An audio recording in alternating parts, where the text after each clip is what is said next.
Assalamu alaikum dear students. Today I am coming again here with a new chapter, and that new chapter is Newton's laws of motion. Okay dear students, here I am in mechanics and in the 11th class, and that I think in my own place it is the heart of mechanics.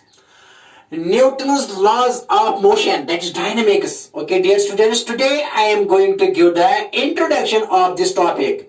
तो बेटा देखो क्या है topic, सारी की सारी कहानी जो है ना इस टॉपिक में I think it is all about force.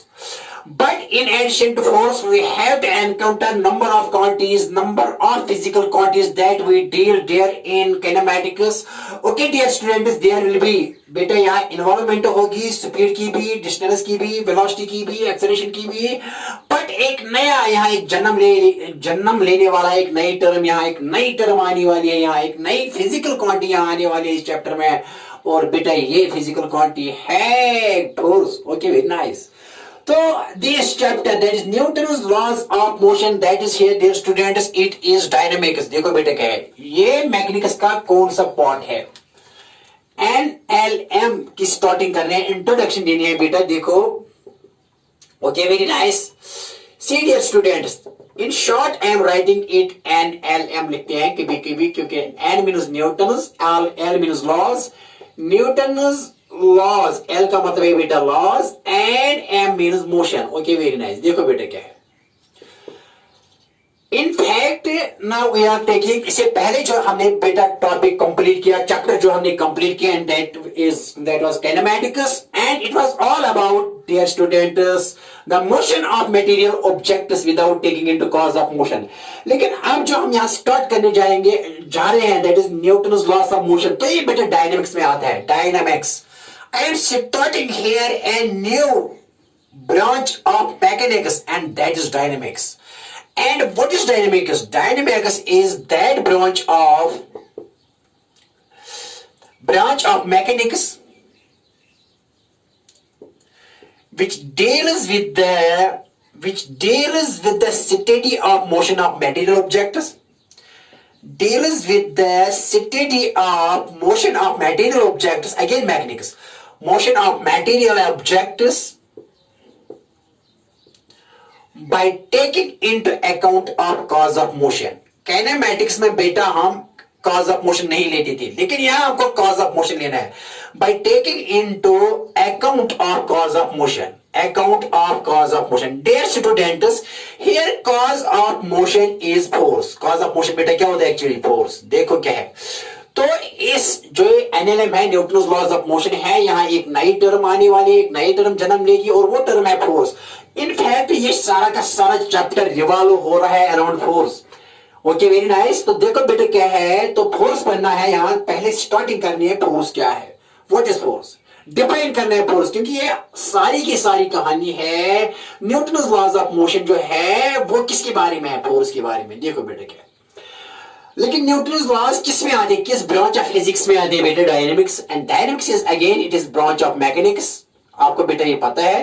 तो डायनेमिक्स क्या है? Is that branch of mechanics which deals with the study of motion of material objects, जैसे कि motion of the ball, motion of any truck, bus, extra any body which is in motion. तो but bigger bodies and at low speeds. तो बेटा that branch which deals with the study of motion of material objects by taking, लेकिन यहाँ हमको cause of motion भी account करना है. और cause of motion बेटा क्या होता है, किसी भी चीज की मोशन तब आती है जब हम इसको पुश करेंगे, पुल करेंगे, धक्का देंगे, फोर्स देंगे, तो force is cause of motion बेटा. Okay, very nice. तो यहाँ किसकी कहानी पढ़नी है? फोर्स की कहानी. क्यों? डायनेमिक्स पढ़नी है. Dynamics is that branch of mechanics which deals with the study of motion of material objects. Okay, very nice.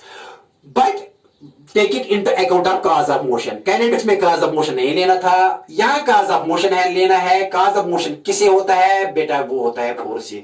तो यहाँ ज्यादा फोर्स पढ़ना है. इसके अलावा वेलोसिटी भी पढ़ना है, स्पीड भी पढ़ना है, डिस्टेंस भी पढ़ना है, एक्सेलरेशन भी पढ़ना है. लेकिन एक और टर्म यहाँ ऐड हो जाएगी जो ज्यादा रोल यहाँ प्ले करेगी, that is force. That is force. तो देखो बेटे क्या है, मैं यहाँ सॉल्व करूंगा. Okay, very nice. तो स्टार्ट करेंगे यहाँ किस टर्म से? फोर्स से स्टार्ट करेंगे बेटा यहाँ. Okay, very nice. देखो बेटे क्या थोड़ा बताएंगे, यहाँ थोड़ा इंट्रोडक्शन में देंगे, बाद में सब कुछ डिस्कस करेंगे. जो न्यूटन्स लॉज ऑफ मोशन है बेटा, there are 3 laws of motion. आपको पता है, you have already studied these things there in the 9th class. In the 9th standard. Okay very nice. देखो बेटा क्या है न्यूटन्स लॉज ऑफ मोशन, क्या है जो फर्स्ट लॉ है, देखो बेटा यहां लिखेंगे थोड़ा, फर्स्ट लॉ क्या है। First law gives definition of force, बताएंगे बेटा। First law gives definition of force. First law क्या देता है बेटा, डेफिनेशन ऑफ फोर्स। और बेटा जो सेकंड लॉ है, सेकंड लॉ क्या देता है बेटा, second law gives measurement of force, measurement and magnitude of force.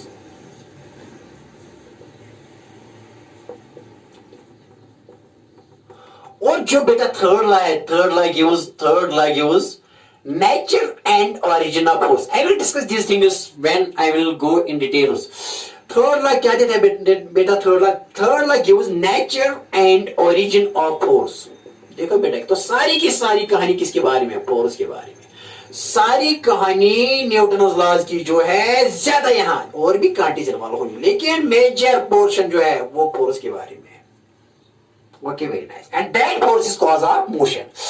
देखो बेटे क्या लिखा है मैंने, first law gives definition of force, second law gives measurement and magnitude of force, and third law gives nature and origin of force. वो बेटे discuss करेंगे discuss, लेकिन थोड़ा इंट्रोडक्शन है। मेरे कहने का मकसद यह है कि मैं अब I don't want to waste your time, बेटे सीधे आएंगे किसकी तरफ, तो फोर्स की तरफ आएंगे, ठीक है ना। तो फोर्स से इस टॉपिक का आगाज करेंगे। Okay very nice. देखो बेटा क्या ये सारी की सारी कहानी पढ़नी है बेटा। Okay very nice. In addition to that we have to define here linear momentum, we have to define here impulse, we have to go detailed in there in normal, tension and friction, वो भी पढ़ना है बेटा। बहुत सी कहानी है यहाँ that is related to Newton's laws of motion। लेकिन सबसे पहले यहाँ तो स्टार्ट करेंगे यहाँ बेटा किससे, NLM की स्टार्टिंग करेंगे फोर्स से। देखो बेटा फोर्स तो क्या होता है, force what is force, force क्या होता है बेटा।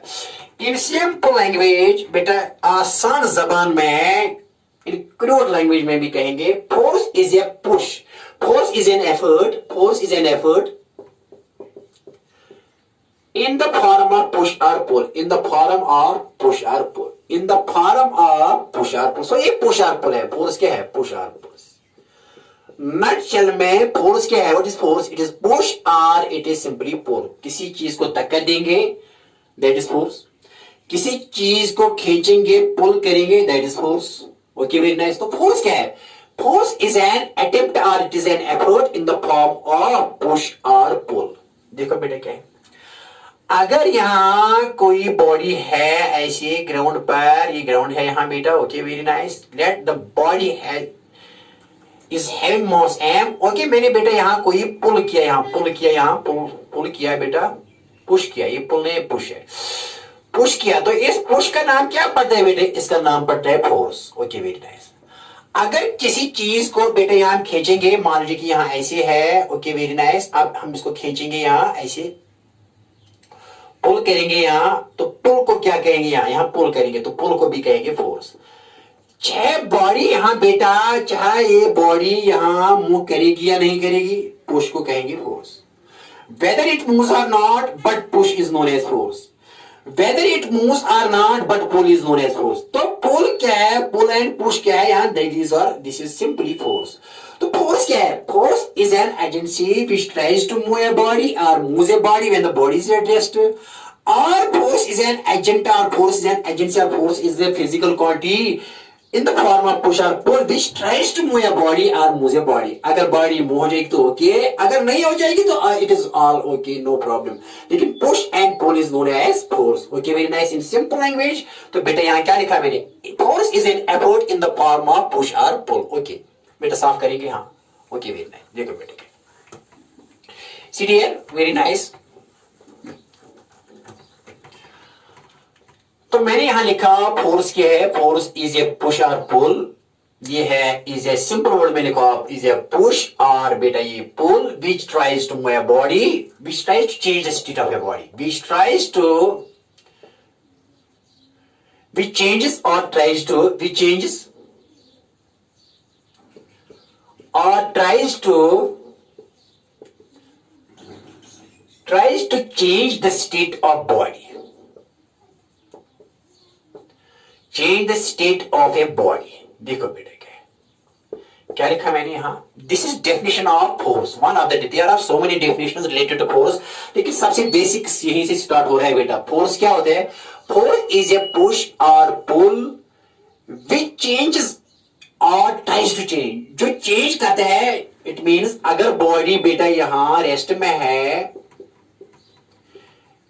ये क्या करता है, सपोज यहां मैंने इसको बेटा पुश किया बेटा, तो पुश क्या है बेटा, ये फोर्स विच चेंजेस ये किस स्टेट में है, ये बेटा रेस्ट में है, इस वक्त रेस्ट में है, तो इसका स्टेट ये motion, it tries to change its rest, it which changes, अगर पुश किया, अगर ये बेटा मोशन में आई तो इसका स्टेट ऑफ रेस्ट चेंज हो गया and now it is in state of motion. लेकिन किसकी वजह से? फोर्स की वजह से। Which changes it state of, which change the state और tries to change it state, अगर ये इसको धक्का देगी, अगर ये हमने नहीं किया, अगर इसने अपना स्टेट चेंज नहीं किया, तब भी इस पुश को क्या कहेंगे? Force. So force is a push or pull which tries to change the state of a body. That is, it changes the state of a body at rest into state in motion, state of motion. And when body is in a state of uniform motion, then the push or pull tries to change its state. It tries to it tries to bring the body to rest, or it tries to change the non-uniform motion of the body, uniform motion of the body into non-uniform motion.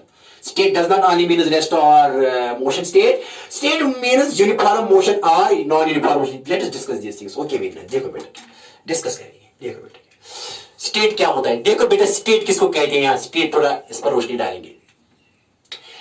State of body किसको कहते हैं? State of body. देखो बेटे, क्या state of body किसको कहेंगे?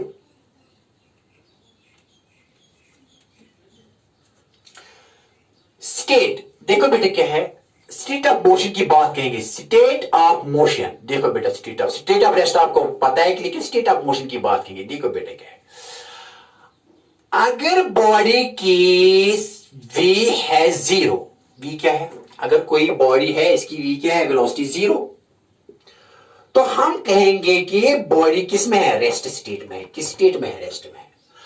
अगर body की स्टेट ऑफ मोशन से मैंने स्टार्ट किया, अगर v 0 है तो बॉडी किस में है? रेस्ट में है। Okay, very nice. अगर इसी बॉडी की वेलोसिटी v कांस्टेंट है, क्या है? v क्या है? मोशन में है बॉडी, लेकिन v क्या है? कांस्टेंट है।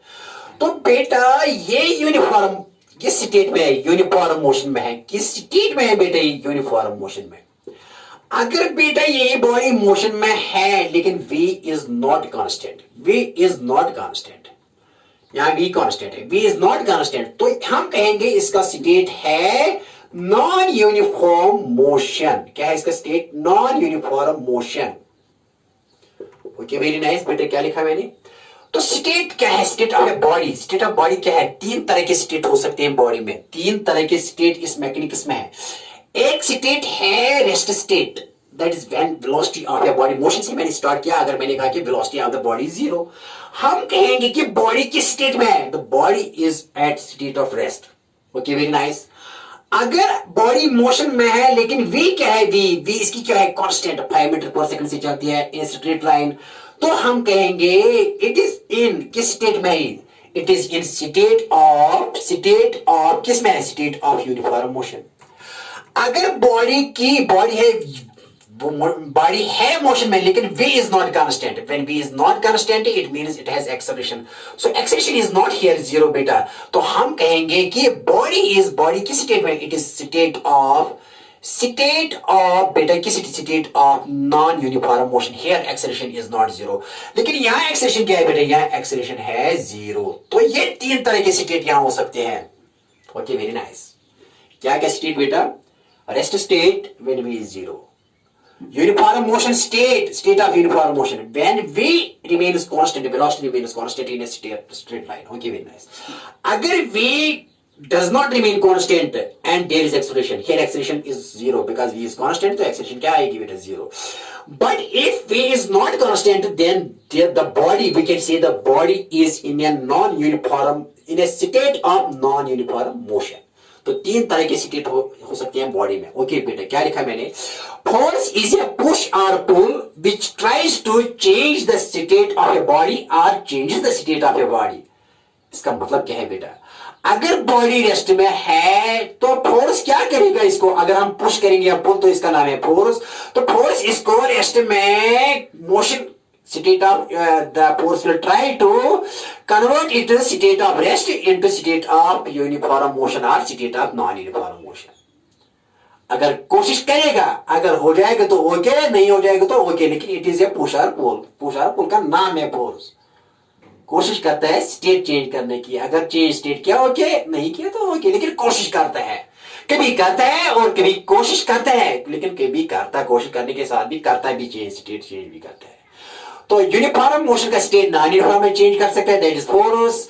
And force can convert non uniform motion into uniform, and force can convert in the form of push और pull the state of body, the state of rest into state of uniform motion और state of non uniform, जो मैंने यहां कहा। And that is only due to push और pull, that is force. कोशिश करेगा या चेंज करेगा, एंड दैट पुश और pull is known as force. Okay, very nice. Simple याद रखो कि पुश और पुल इज फोर्स। मैंने क्यों इतना बकवास किया? क्योंकि सारी की सारी कहानी फोर्स के बारे में पढ़नी है। Okay, very nice. देखो बेटा, आप देखो तमाशा क्या है। तो क्या लिखा मैंने? फोर्स इज ए पुश और pull which changes the state of a body और tries to change the state of a body. Okay, एक डेफिनेशन लिखी, यहां लिखी कि एक फोर्स क्या है बेटा? फोर्स इज ए, क्या लिखा बेटा मैंने? पुश, और बेटा लिखेंगे पुल। क्या करते हैं? which tries to change the which tries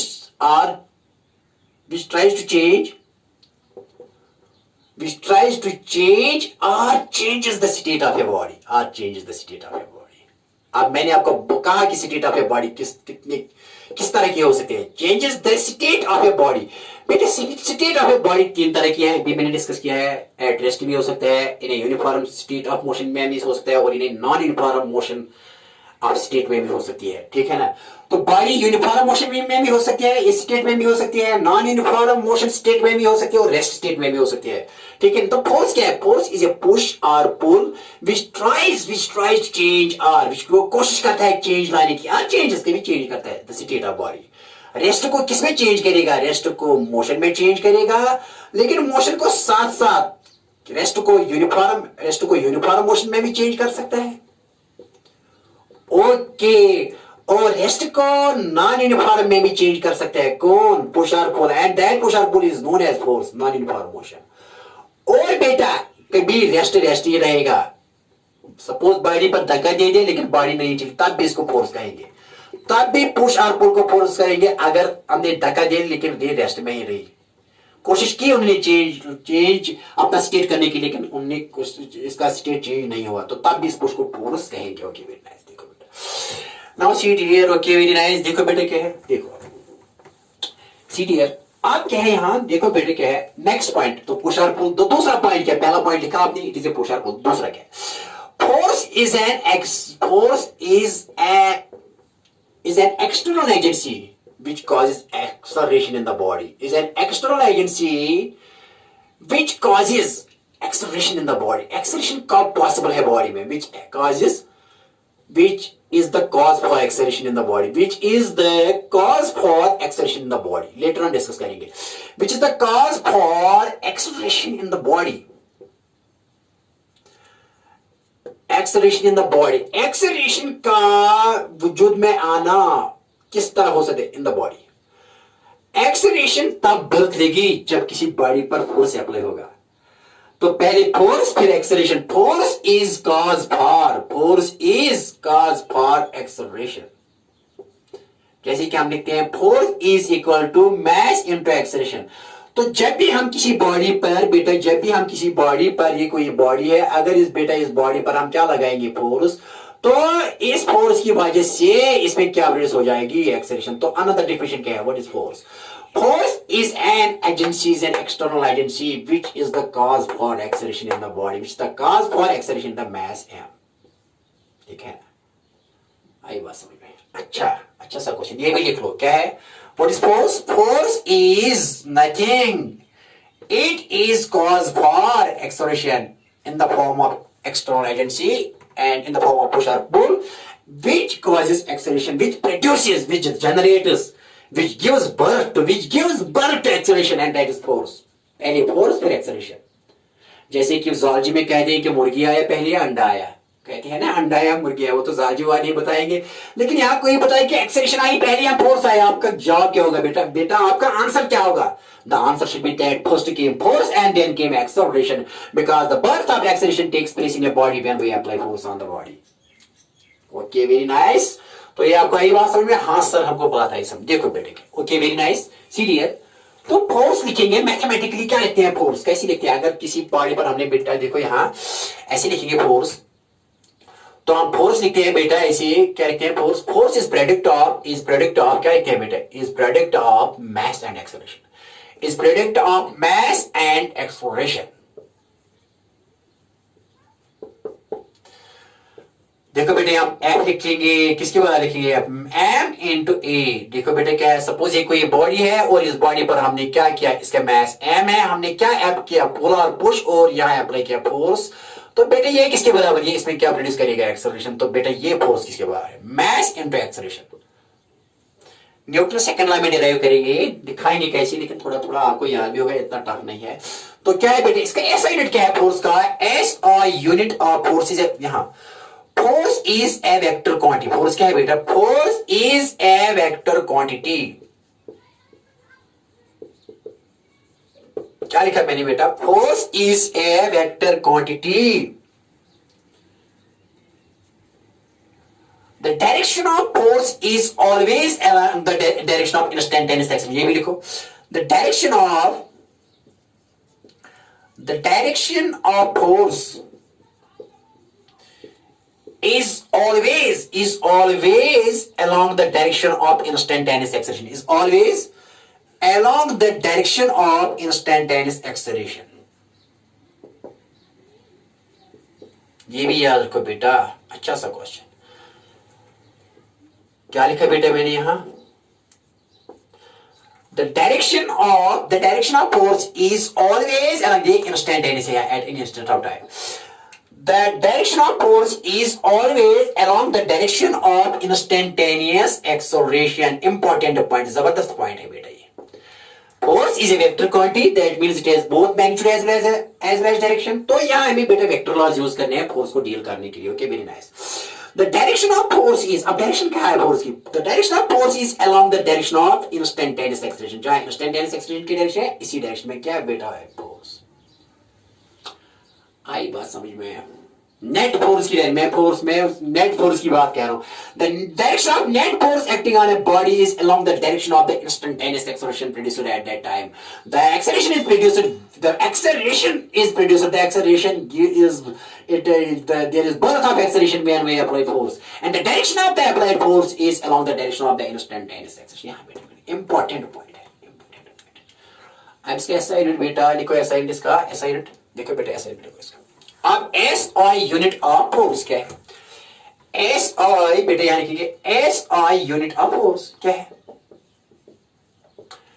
as बेटा आपको पता है न्यूटन साहब ने दे दिया है. न्यूटन साहब की सारी कहानी है, ये सारी की सारी कहानी न्यूटन साहब.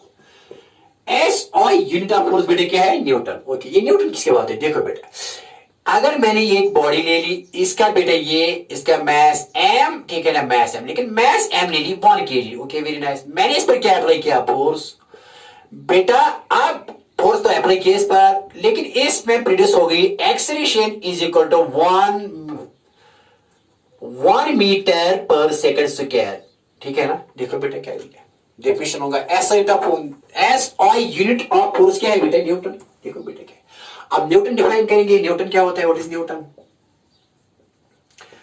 ऐसे लोग न्यूटन डिफाइन करने के लिए इफ बेटा ऐसे लेंगे, if m is mass of the body is 1 kg and बेटा एक्सेलरेशन इज बेटा क्या? Acceleration 1 metre per second square. When I am applying the force such that the acceleration produced the body is 1 meter per second square, then at that time the force applied on the body is said to be as 1 Newton. देखो बेटा m किसके बाद आएगा? m into a. तो m कितना है बेटा? 1 kg into ए कितनी है 1 metre per second square. Okay very nice. तो बेटा 1 into 1 KG metre per second square, इसी का नाम है 1 न्यूटन। क्या है बेटा इसका नाम 1 न्यूटन क्या है। तो what is 1 Newton? 1 Newton is that force which when applied on a body of mass 1 kg, it will produce it an acceleration of 1 meter per second square। लिखो बेटा यार जल्दी लिखो। Okay very nice. लिखो बेटा न्यूटन क्या है, क्या है न्यूटन। ओके वेरी नाइस लिखो Newton.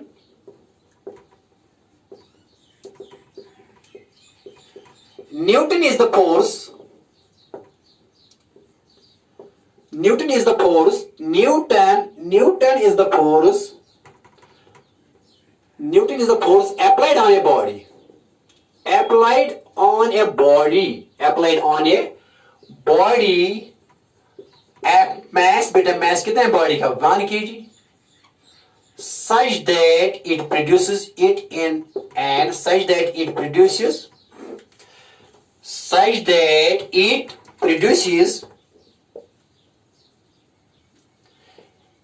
in it an acceleration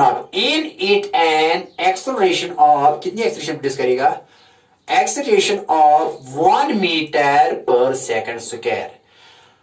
तो तब बेटा यहां जब 1 kg पर, जब हम 1 kg पर फोर्स अप्लाई करेंगे और इसमें कितनी एक्सेलरेशन प्रोड्यूस हो जाएगी 1 मीटर पर सेकंड स्क्वायर।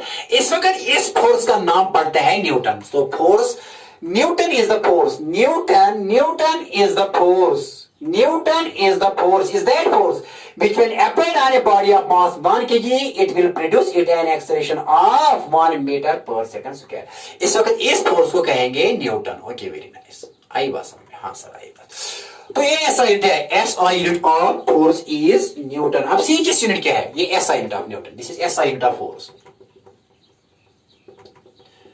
देखो बेटे क्या है next here is CGS unit of force. क्या होता है सीजीएस यूनिट ऑफ फोर्स। तो बेटा CGS unit of force is dyne, dyne. Okay very nice. बेटा क्या है CGS unit of force dyne. तो ये डाइन क्या होता है, देखो बेटा क्या है, अगर मैं एक बॉडी यहां लूंगा और इस बॉडी का मास लूंगा 1 ग्राम। ओके बेटे इस बॉडी पर ये ग्राउंड है बेटा, ये ग्राउंड है, इस पर मैं अप्लाई करूंगा force such that it will produce it an acceleration of 1 centimetre per second square, क्योंकि ये सीजीएस यूनिट है, सीजीएस सिस्टम है।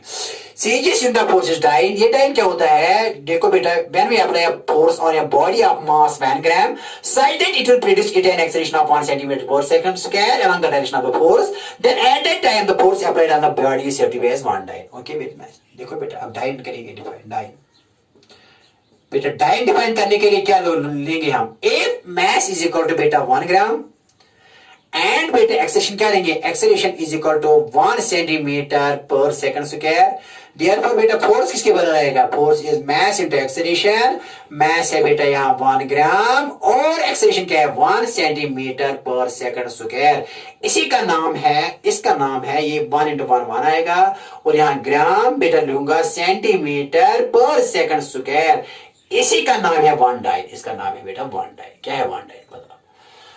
तो 1 dyne is CGS unit of force. तो डाइन क्या है बेटा लिख लो यहां, what is dyne. Dyne is that force, dyne is लिखो बेटा यहां डाइन, डन लिखो डन लिखो डन। अरे न्यूटन कितने डाइन ने खा लिया, सॉरी वो न्यूटन साहब है। डाइन क्या है, dyne is that force, dyne is that force, dyne is that force which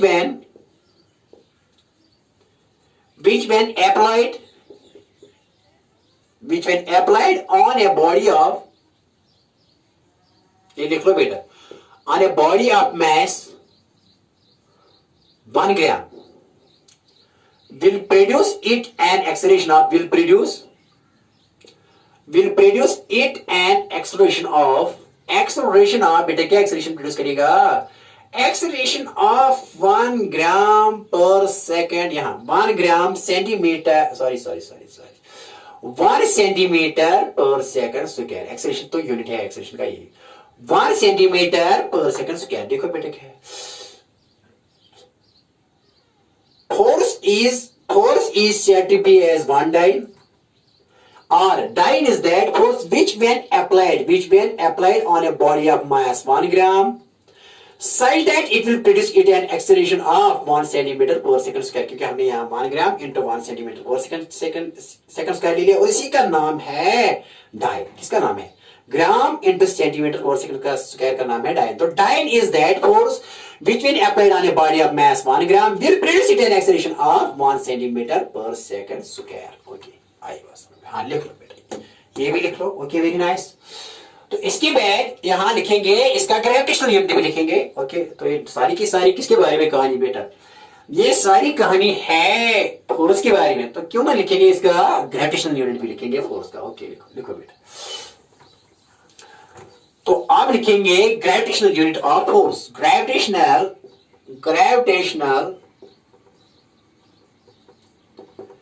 unit of force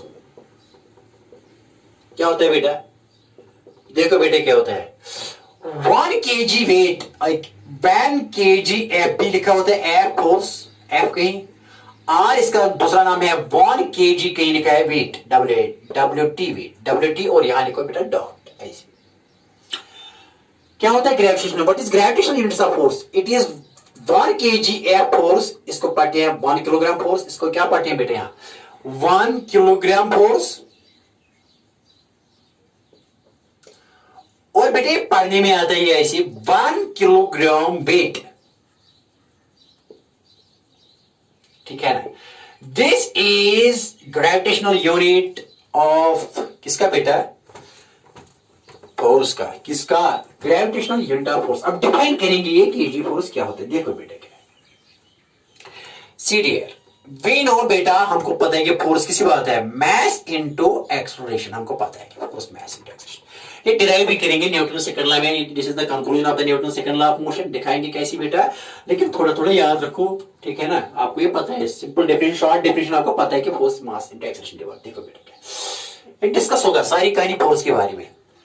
अगर मैं यहाँ एक बॉडी लूंगा बेटा, ऐसी बॉडी है कोई बॉडी, यहाँ this body of mass m, तो बेटा हमने इसको रिलीज किया यहाँ, रिलीज किया, छोड़ दिया यहाँ, तो it will move under the effect of gravity with g is equal to 9.8 metre per second square. Okay, हम लिखते हैं अप्रोक्सीमेटली 10 की, कभी कभी 10 के बराबर भी लेते हैं कभी न्यूमेरिकल में, कभी लेकिन एक्चुअल वाले है 9.8 मीटर पर सेकंड स्क्वायर.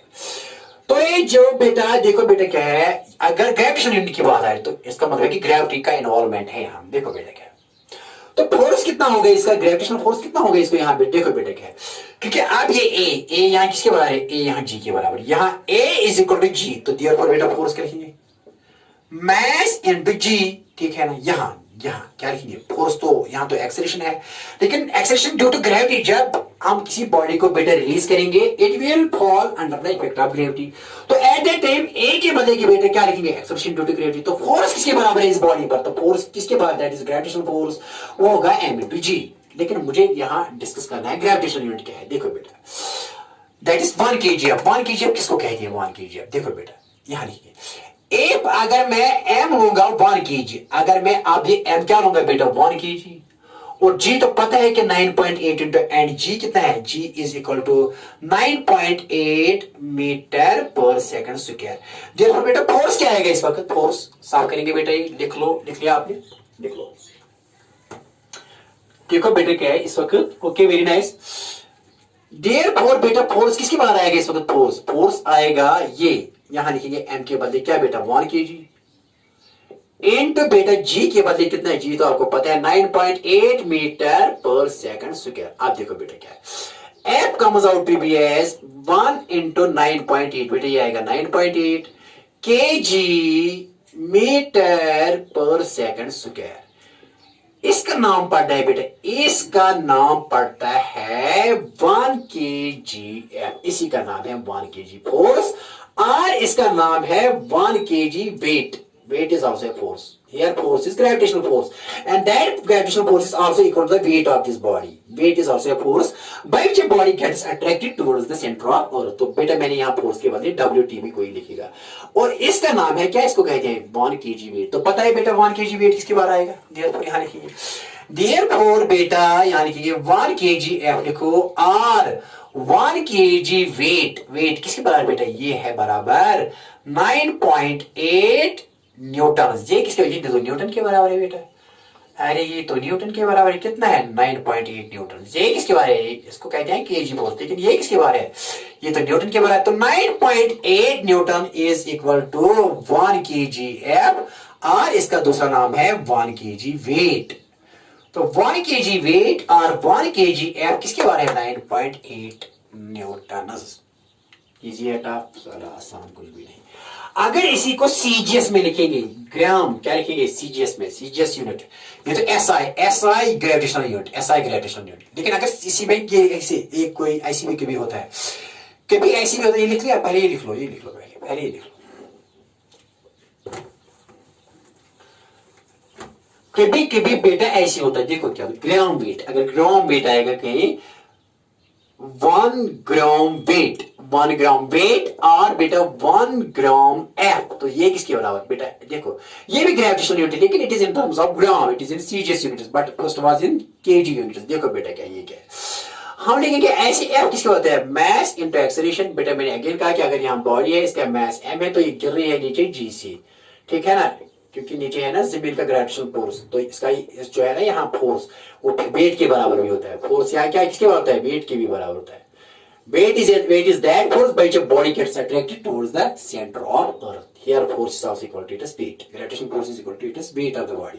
देखो बेटा F is equal to mass into acceleration. अगर mass आप देखेंगे 1 ग्राम, क्या लेंगे if, अगर मैं लूंगा if M is equal to 1 ग्राम, अगर इसका mass बेटा 1 ग्राम होगा, और G तो पता है आपको, G आप लेंगे बेटा, ये लेंगे 9.8 नहीं लेंगे, क्योंकि ये सीजीएस यूनिट में इसका 980 होता है, 980 सेंटीमीटर पर सेकंड स्क्वायर। देखो बेटा क्या है, देखो जी का वैल्यू सीजीएस में होता है 9.8 मीटर पर सेकंड स्क्वायर, ये तो होता है एसआई यूनिट में। अगर सीजीएस में लिखेंगे तो ये जी किसके बराबर आएगा, सीजीएस में जी आएगा बेटा बराबर, देखो बेटा क्या है 9.8 मीटर को चेंज करो बेटा सेंटीमीटर, तो ये 100 सेंटीमीटर, तो सेकंड तो सेम है सेकंड स्क्वायर, ठीक है ना। देखो बेटा 100 से मल्टीप्लाई करो तो ये क्या आएगा 980 सेंटीमीटर पर सेकंड स्क्वायर। आइए बात समझ।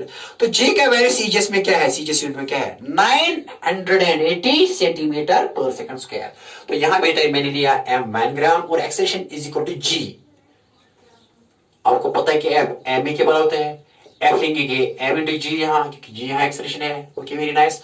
तो बेटा यहाँ लिखेंगे 1 gram mass, if m is equal to 1 gram, यहाँ से if m is 1 gram and बेटा जी इज यहाँ जी ये लेंगे, सीजीएस सिस्टम है 980 centimetre per second square. Therefore बेटा इस वक्त क्या लिखेंगे, F comes out to be as mass कितना है बेटा 1 ग्राम। ओके जी कितनी है, g is 980 centimetre per second square. Therefore बेटा ये किसके बनेगा, M is equal to 980 gram centimetre per second square. इसका नाम है 980 डाइन। Okay very nice. तो ये क्या आएगा बेटा, ये तो ग्राम वेट है, इसको कहते हैं इस वक्त क्या, इसको इस फोर्स, इसी फोर्स का नाम है ग्राम वेट। क्या कहते हैं इसको, ग्राम वेट, 1 ग्राम वेट, और इसको कहेंगे 1 ग्राम फोर्स, इसका नाम याद रखो सीजीएस में। लेकिन एसआई में इसका नाम है किलोग्राम वेट और kilogram force, gravitational units, these are gravitational units. Okay very nice. लेकिन ग्रेविटेशनल एसआई में किलोग्राम फोर्स है, लेकिन सीजी में देखो बेटा ग्रेविटेशनल यूनिट्स, देखो बेटा यूनिट्स, ग्रेविटेशनल यूनिट्स किसमें बेटा, एसआई में क्या है बेटा केजीएफ और 1 kg वेट, बेटा ये होता है 9.8 न्यूटन के बराबर। लेकिन सीजीएस में क्या होगा, यही ग्रेविटेशनल यूनिट बेटा, ये लिखेंगे 1 ग्राम एफ और 1 ग्राम वेट, और बेटा होता है 980 डाइन होता है यहाँ पे डाइन। ओके ये याद रखो, ये आप जबानी याद करो, Okay, these are known as gravitational units, but it is in SI and it is in terms of CGS. It is in terms of SI, it is in terms of CGS. Okay, करेंगे साहब। तो बेटा आपने force की थोड़ा थोड़ा मैंने यहाँ फोर्स की चर्चा की, लेकिन फोर्स को आगे लेना है, जबरदस्त तरीके से पढ़ना है। ये इंट्रोडक्शन है फोर्स की। अभी कुछ भी नहीं कहा कि मैंने सिर्फ ये कहा कि फोर्स इज ए पुश और पुल, फिर लिखा फोर्स है मास इनटू एक्सेलरेशन, क्योंकि ये चैप्टर बेस है किस पर बेटा, फोर्स पर। लेकिन आप थोड़ा पढ़ेंगे यहाँ किसके बारे में बेटा पढ़ेंगे, let us move here towards now inertia. थोड़ा इंट्रोडक्शन देंगे और उसके बाद जाएंगे सीधे न्यूटन्स लॉज की तरफ और डिस्कस करेंगे in details force, inertia, momentum, linear momentum बेटा डिस्कस करेंगे, लीनियर इंपल्स, और बेटा डिस्कस करेंगे और भी बहुत चीजें, friction, normal and tension. These are our main topics. लेकिन let us dear students, let us move towards the next topic, and that next topic here is dear students inertia. Okay. थोड़ी basics पर आज चर्चा होगी, लेकिन इसके बाद discussion होगी आने वाले टॉपिक्स में, आने वाले जो है ना आने वाले लेक्चर में इसकी डिस्कशन होगी।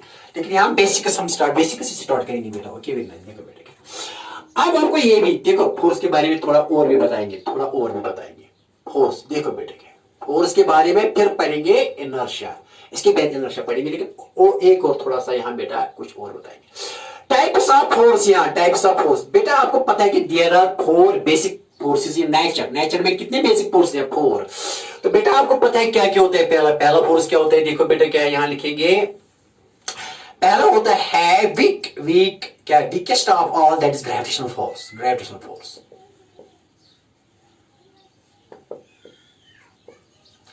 और बेटा दूसरा टाइप जो है that is electromagnetic force. Basic forces in nature, basic forces are fundamental forces are of 4 types. हमने हर चर्चा की इसके बारे में, लेकिन थोड़ा यहाँ भी होगी डिस्कशन, थोड़ी ज्यादा नहीं, क्योंकि हमको ज्यादा कांटेक्ट फोर्सेस यहाँ पढ़ने, वही बताएंगे ना बेटा।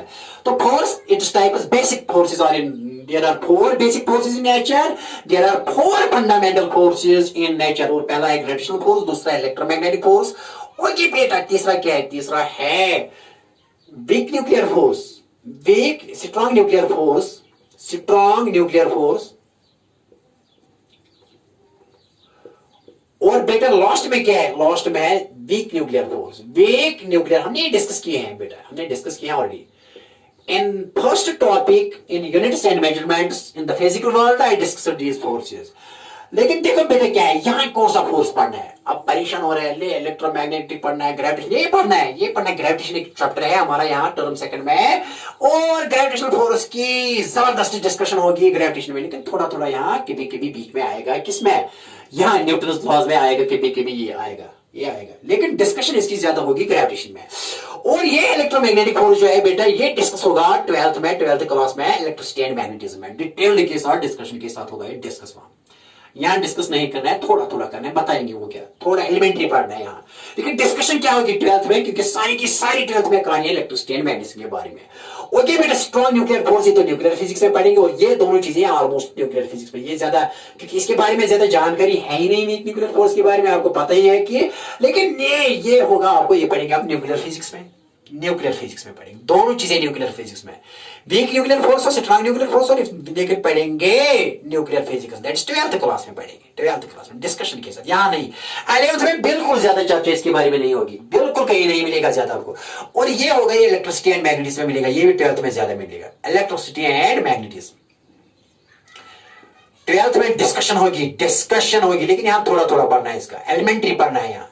और बेटा ये होगा ग्रेविटेशन में, इसकी डिस्कशन कहां होगी, ग्रेविटेशन है यहाँ 11th का, 11th इन सेकंड टर्म में, 11th के सेकंड टर्म में हमें डिस्कस हो जाएगी ग्रेविटेशन। लेकिन आप सिंगल पेपर सिस्टम है, तो हम जो ये मैट्रिक्स खत्म करेंगे, तो मैट्रिक्स के कंक्लूजन के बाद ही पहला टॉपिक क्या होगा यहाँ, ग्रेविटेशन। तो ग्रेविटेशन में ग्रेविटेशन फोर्स डिटेल के साथ पढ़ेंगे।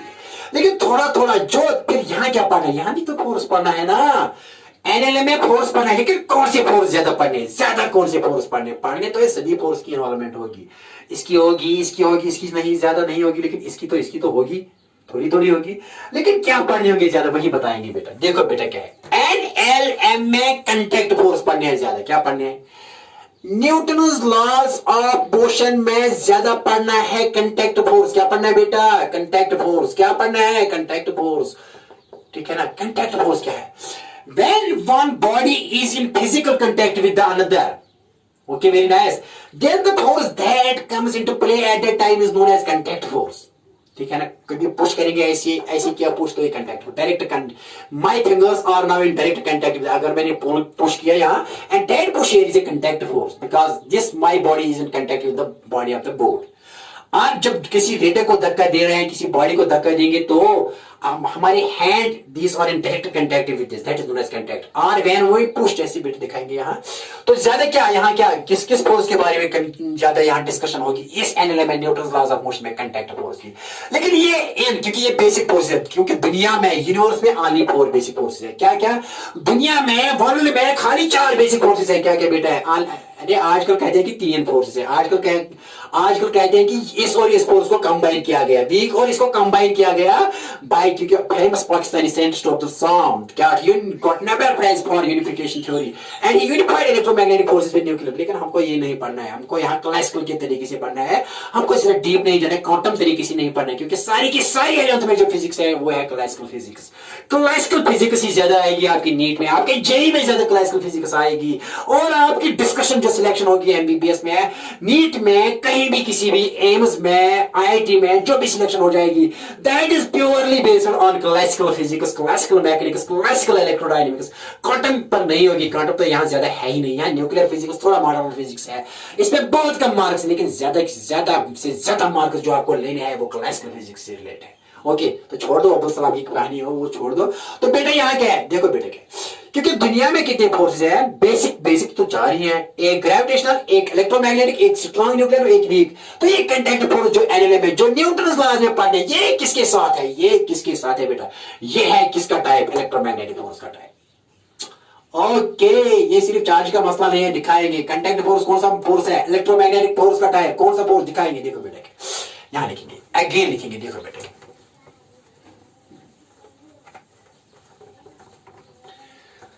Okay very nice. देखो बेटे क्या है, यहां फंडामेंटल फोर्सेस कितने हैं, फोर्स मैंने बेटा यहां लिखा, देखो एक बार फिर चार्ट बनाएंगे यहां बेटा, ये मैंने लिखा यहां क्या है, ग्रेविटेशनल फोर्स, ग्रेविटेशनल फोर्स, और बेटा यहां लिखा मैंने electromagnetic force, electromagnetic force. Okay very nice बेटा, इसके बाद क्या लिखा, strong nuclear force, strong nuclear force, और बेटा लास्ट में लिखा मैंने यहां week nuclear force, week nuclear force.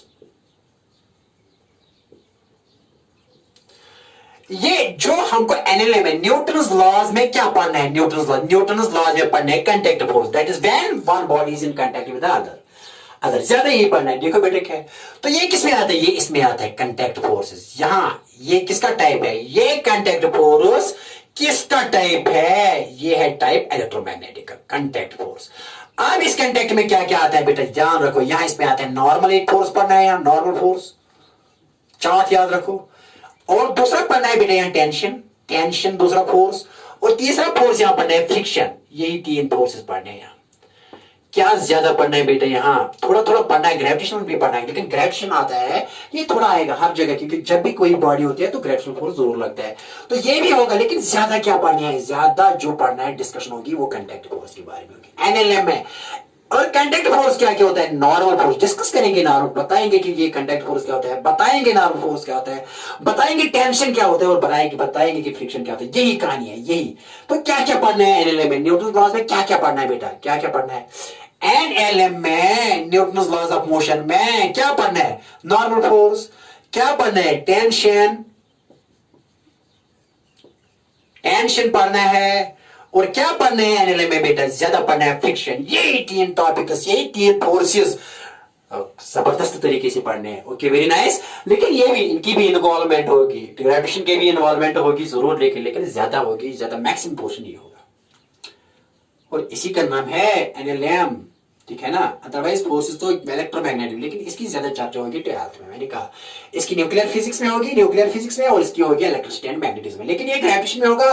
लेकिन यहां फिर क्या पढ़ना है, कौन सी फोर्स पढ़े, कंटेक्ट फोर्स, वो किसका टाइप है, इलेक्ट्रोमैग्नेटिक फोर्स का टाइप, बताएंगे कैसे होता है, when one body is in contact with other force, बताएंगे ना बेटा, when one body is in contact with another body, then the force that comes into play between the two contact force, when one body tries to move और moves और क्या करती है लेकिन contact में हूं, तो then the force that comes in between the two bodies that is known as contact force. तो इसके तीन टाइप्स है कांटेक्ट फोर्स। क्या क्या है?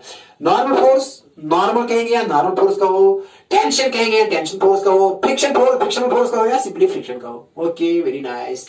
देखो तो ये वन बाय वन डिस्कस करेंगे आगे वाले टॉपिक्स में। Okay, very nice. देखो बेटा, लेकिन मैंने कहा था बेटा ये भी डिस्कस करेंगे, ये यहीं पर छोड़ दो। मैंने अभी कुछ फ्यू मोमेंट्स मैंने कहा था कि अब थोड़ी चर्चा होगी, थोड़ी डिस्कशन होगी इनर्शिया के बारे में, और फिर वापस आएंगे, ये फिर वापस डिस्कशन करेंगे और इनका डिस्कशन करेंगे, और फिर बैक में लॉट ऑफ न्यूमेरिकल्स यहां सॉल्व करेंगे। Dynamics plays very important role there in mechanics and it also plays very very important role there in entire physics, क्योंकि सबसे ज्यादा इंपॉर्टेंट मेरे ख्याल में काइनेमैटिक्स और डायनेमिक्स है there in the physics. Once you got these things and your confidence will get boosted and you will move ahead without any hindrance and obstruction once you know the concepts of kinematics and dynamics. Okay, very nice.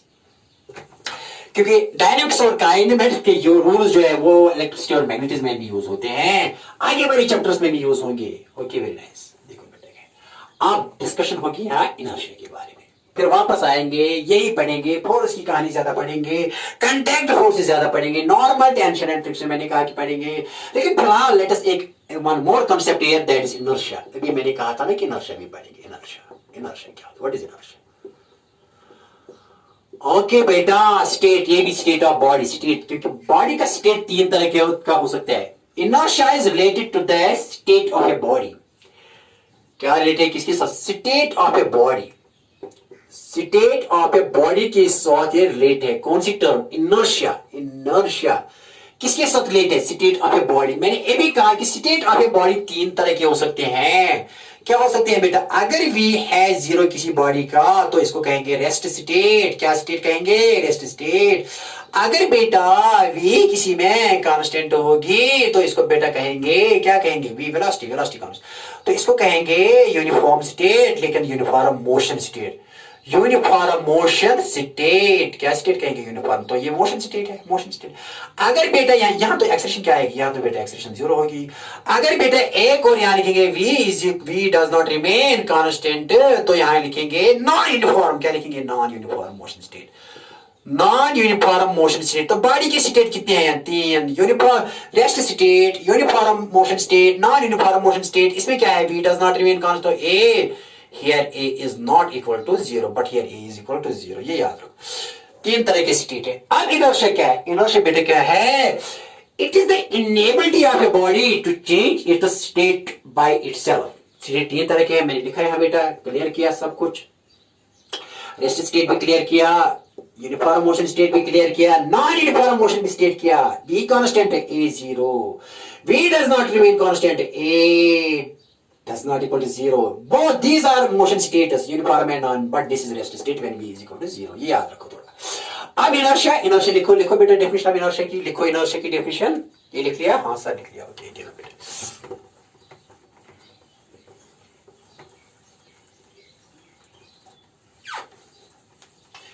देखो बेटे क्या लिख लो। अब inertia क्या है?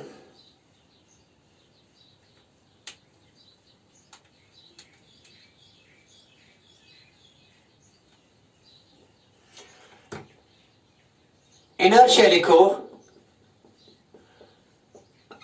It is the inability of a body. It is the inability of a body. It is the inability of a body to change its state by itself.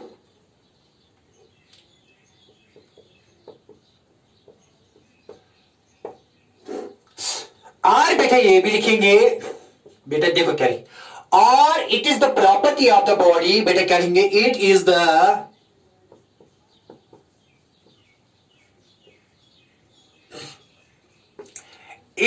The property of a body to resist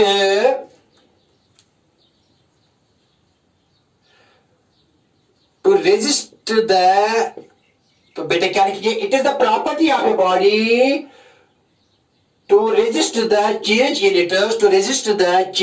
its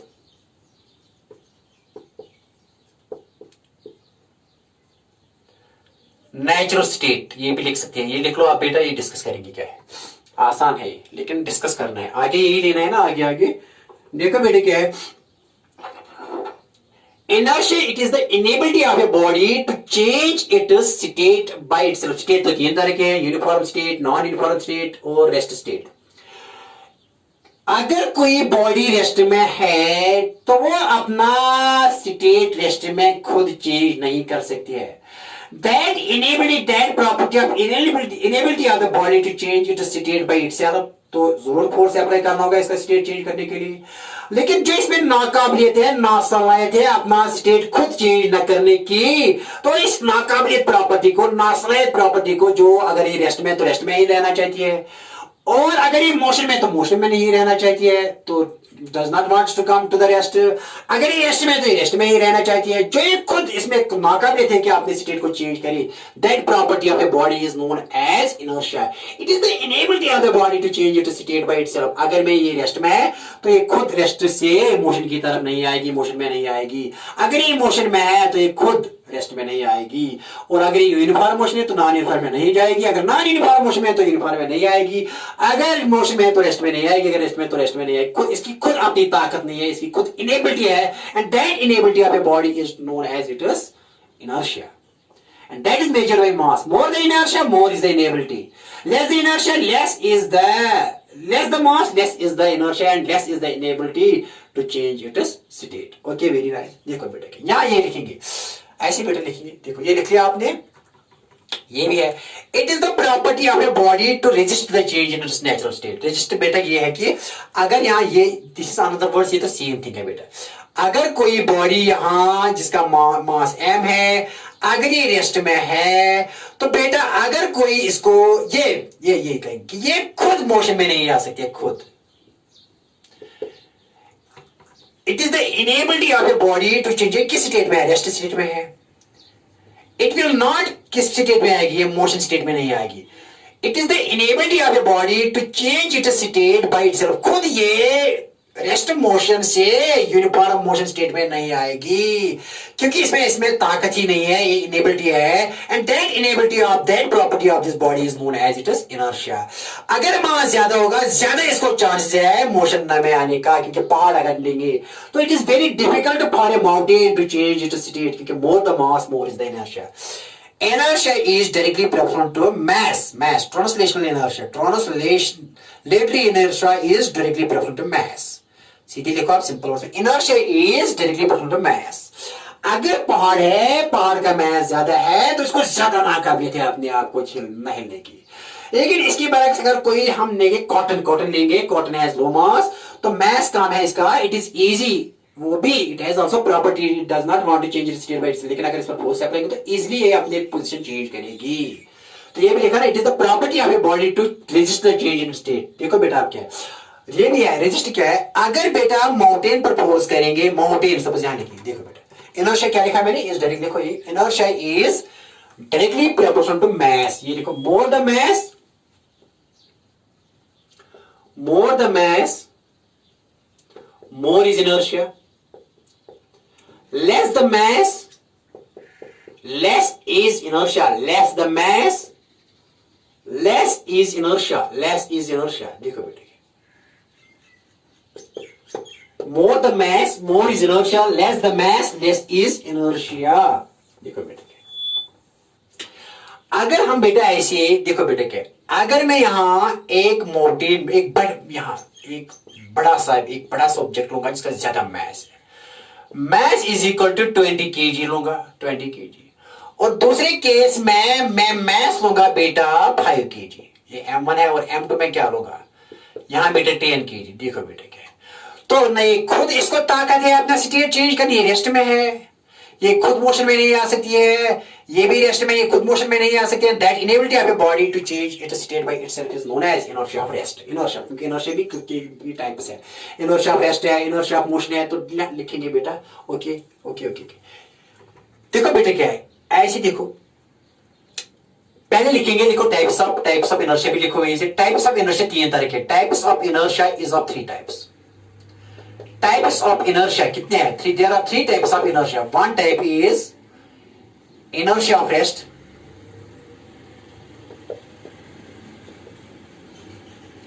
दूसरा type जो बेटा है that is inertia of motion,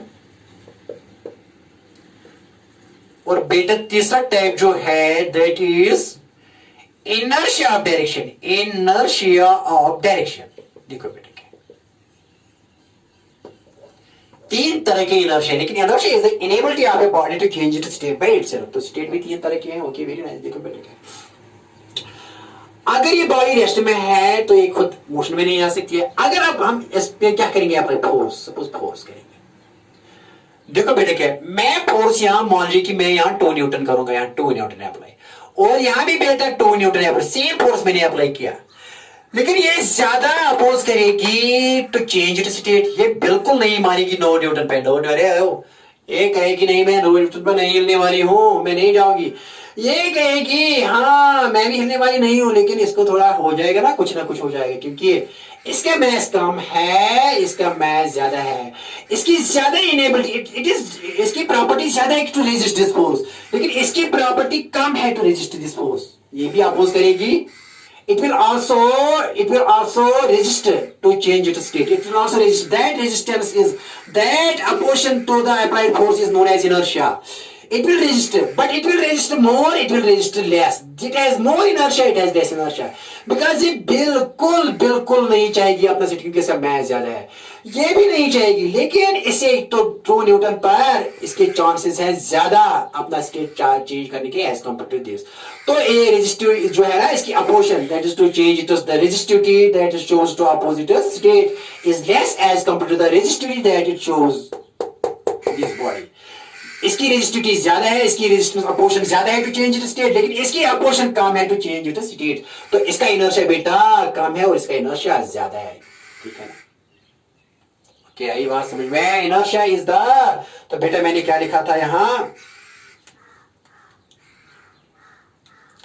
अपना natural state register करती है, ये अपना natural state ये रजिस्टर करती है टू चेंज करने को, that is also known as inertia. 2 newton पर इसका 20 kg है, ये नहीं मानेगी, ये भी नहीं मानेगी, लेकिन चांसेस है क्योंकि 2 न्यूटन इसके लिए सफिशिएंट है तो इसको चेंज स्टेट करने का। तो इसका बेटा इनर्शिया कम है, इसका ज्यादा। अगर लेंगे यहां बेटा देखो क्या है, देखो क्या है, ऐसे बताएंगे। देखो बेटा अब मैंने यहां एक माउंटेन ले लिया, ऐसी माउंटेन, एक पहाड़ सा बहुत ज्यादा मैस ले लिया। मैस मान लीजिए कि 10,000 ऐसे केजी, इतने केजी 10,000 केजी ले लिया मैस। तो यहां हमने अप्लाई किया फोर्स, तो बेटा बिल्कुल ये इतना अपोज करेगी to so that it cannot change its state. ये जबरदस्त रेजिस्ट इसको करेगी and will not change its state. So इसका इनर्शिया क्या है? ज्यादा inertia. Why? Because it has a strong tendency to oppose this that will try to change its state. ये rest state में ये नहीं मानेगी, क्यों? क्योंकि बहुत ज्यादा मैस है इसका, तो इसका इनर्शिया ज्यादा है। बिल्कुल अपोज करेगी ये जो इसको चेंज करने की, जो इसको चेंज स्टेट करने की कोशिश करेगा। इसके बरकस अगर मैं बेटा यहां होगा कोई छोटा सा एक कॉटन का पीस, कॉटन पीस होगा, मान लीजिए कि मैं यहां होगा, मैस इसका बेटा खाली ग्राम टू 0.02 kg। ओके भाई, तो ये ग्राम है।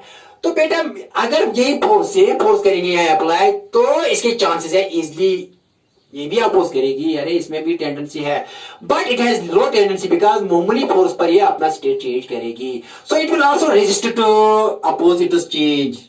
So it has also natural tendency to resist, natural tendency that it will not change the state. So it resists this force, but its resistivity property is less as compared to this. तो इसका inertia क्या है बेटा? इसका inertia कम है.